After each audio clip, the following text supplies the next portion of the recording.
Hi guys, it's Real Talk with Tracy. I just need to vent today. I don't know how close you're following me or if you've listened to some of my other videos, and I talk about real life experiences, real things.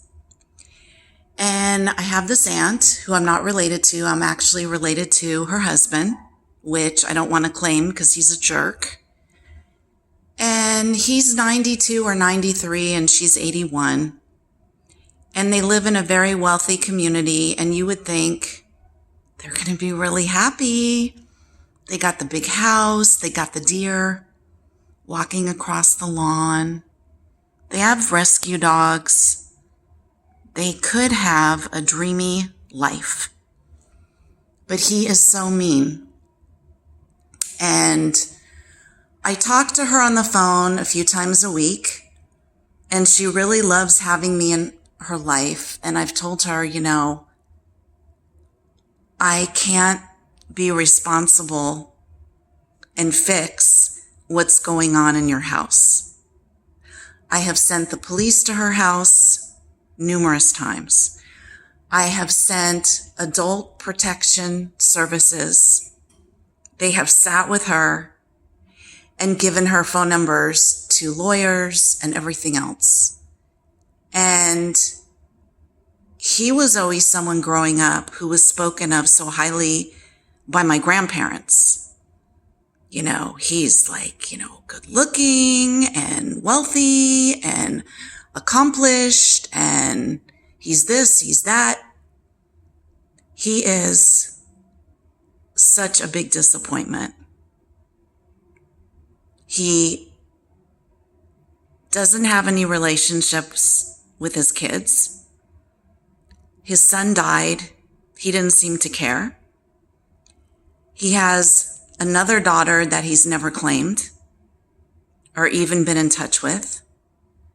And he's just a very narcissistic, selfish, self-serving person.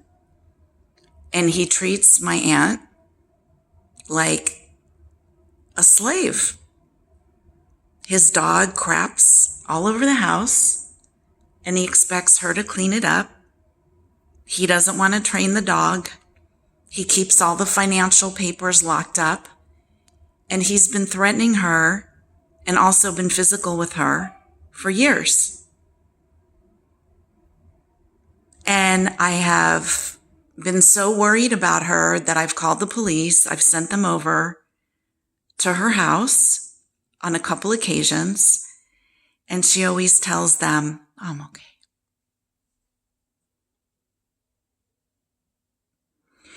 So I finally told her today, I got so upset because now he's saying, if you talk to my niece, meaning me, anymore, I'm going to leave you here every day by yourself, and you're just going to have to clean up and take care of my dogs, and I'm never going to be home. And I said to her, but isn't that the goal? You don't want him to be home. And she goes, yeah, but I don't want to keep cleaning up all this, this crap and this pee all over the house.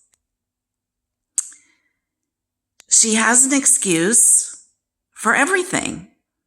And she's completely lucid. She is sharp. But he has beat her down psychologically for so many years that she believes that she can't do anything without him. She could get an attorney. They could sell the house. She would have plenty of money to live on for the rest of her life in a very comfortable way. And all she does is talk about it. And I've said to her, you know what? This is hurting my heart. You have a phone. If you're having a problem with your husband, you call 911. Oh, I can't do that. Why? Because they're going to take him to jail and he could get hurt. He's a little old man. Okay, but he's threatening you. You're afraid of your life. I'm so sick of this. I'm to the point where I love her, And I almost have to say, other than picking up the phone maybe twice a month, I'm just really too busy. Because she absolutely refuses to do anything other than complain about it. There's no action. So I've done everything I can. Everything I can. And I told her this morning, Aunt, her name, this is ruining my life. Can you please stop?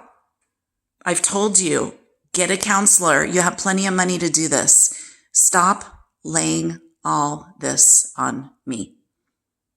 His sister was already really, really abusive growing up, and I hadn't seen her in 40 years. I had nothing to do with his sister because it's a sick family.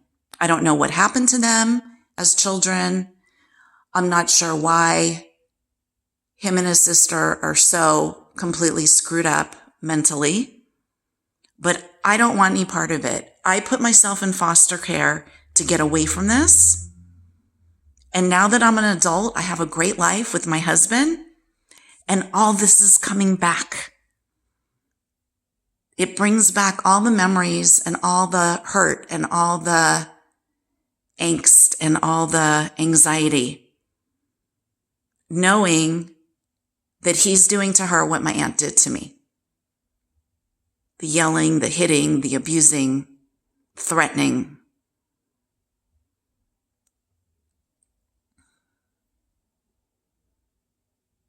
So all I can tell you is if you're in a narcissistic relationship with someone,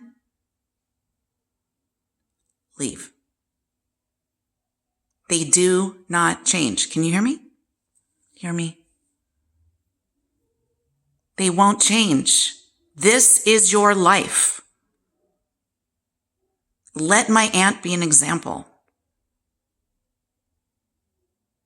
She is in her 80s and miserable. I'd rather be in a 1-bedroom apartment just with my rescue dog than to have to put up with him. So she's in the big house with the 6 bedrooms, with the acres of land, and she's living in hell. And all she does is talk about it. And I've asked her over and over, please, this is really hurting my heart to see you go through this. You will not help yourself.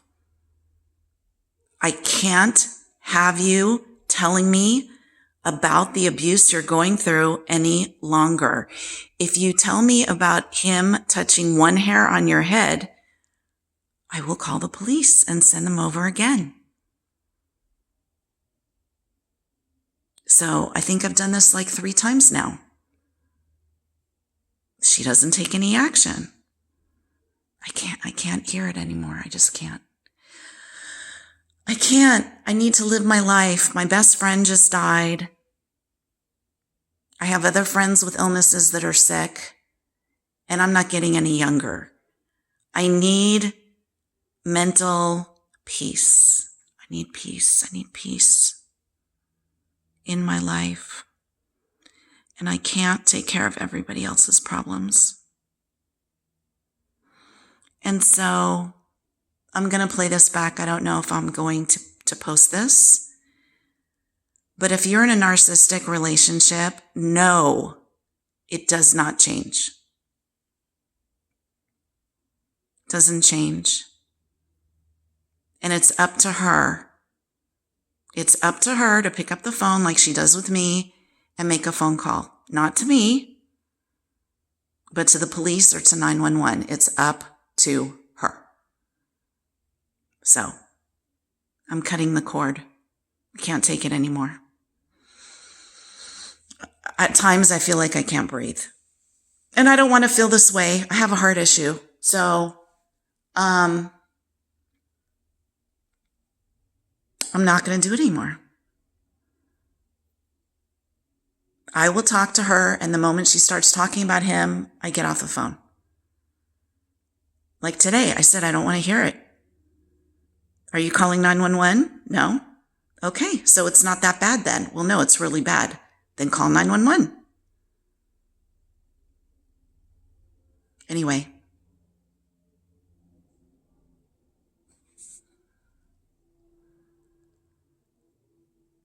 How do you hate the family that you came from? How are you born into something where you have no choice and whatever you get is what you get? And somehow I managed to escape and I managed to get out and I managed to make a great life for myself. But I can't have this weight around my neck anymore. This plastic bag over my head suffocating me with her problems. I've given her every outlet, every ounce of help. She's nowhere near where I live. I've sent people to her home. She's had counselors. She has pages of lawyers' phone numbers. She had the police sitting in her driveway for 4 hours. They kept going up to her door, knocking on the door. Is there something you want to tell me, ma'am? No. Even when he's not home, is there something you want to tell me, ma'am? No. Well, he doesn't know it, but when he dies, I'm going to do a very honest obituary. So his friends that think he's so fantastic will know really who he was. I think I'm going to do that. I think I'm going to do, once he goes, a very honest obituary. Because people need to learn from situations that it's not always what it looks like from the outside. That there's people that are suffering. And it's a shame. It's a shame that she allows this to go on. But she does. She gives him a pass. You know, shove me again, yell at me again, tell me I'm stupid. She keeps giving him a pass. Don't be like her. Don't settle for this. Please don't settle for this kind of relationship. You deserve more. You deserve so much more. Nobody deserves to deal with this in their life. No one. No one deserves to be in their room and to have to lock the door because you're afraid of your spouse. Nobody deserves that.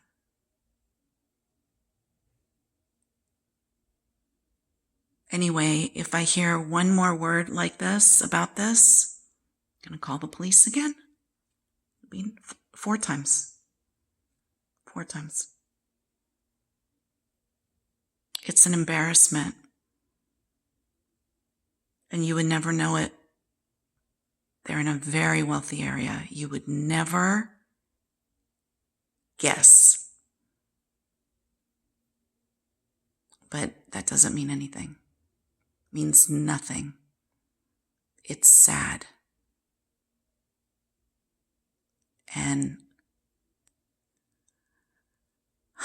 I'm lost for words at this point. If you're listening, take care of yourself. You only get one life. It goes really fast. Bye, guys. Sending you guys love.